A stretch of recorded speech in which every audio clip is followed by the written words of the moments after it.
Täna hommikul vaatame siis oma kannasid, mis on seemnest pandud ja on alla nädala kogu see protsess meil siin kestnud, aga ma näen, et siin kile sees on mingi punnitamine, et keegi siit pigistab läbi, vot siin on juba näha.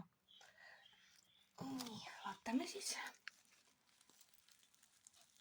See on 21. pandud, see on alles paar päeva tagasi, nii et see on nagu väga vähe, aga nüüd on õige aeg võtta kile pealt maha, kuna siin peal on ka kirjas, et on üks seeme siin sees ja kui nüüd see üks seeme on juba kasvama hakanud, siis ei ole mõtet seda siin kile all enam hoida. Nii, ja ta on juba täitsa ilus. Mis me temaga nüüd teeme, on siis see, et nüüd võib ta siit sooja mati pealt ära võtta ja anda talle rohkem valgust. Nii, näitan kõrval. Mina olen nüüd pannud siia juba peale väikse kihi liiva. Liiv on siis selleks, et hoida eemale igasugused leinasääsed, kes kipuvad siia mulla sisse munema. Näed, üks ongi juba siin kohal.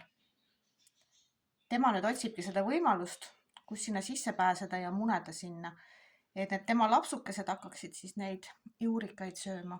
Aga kuna tal ei ole mitte midagi teha siin ja kuidagi sisse ei pääse, siis ta lihtsalt patrullib ja varsti lendab minema. Nii et panen uuesti need liimpüünised ka kindlasti ülesse. Seega on see protsess väga kiiresti läinud. Teistel, kus veel kedagi näha ei ole, kile on ilusti ühtlaselt peal, siis neid ma ei puutu. Nendel ma lasen edasi siin sooja mati peal olla. Aga väga äge on küll.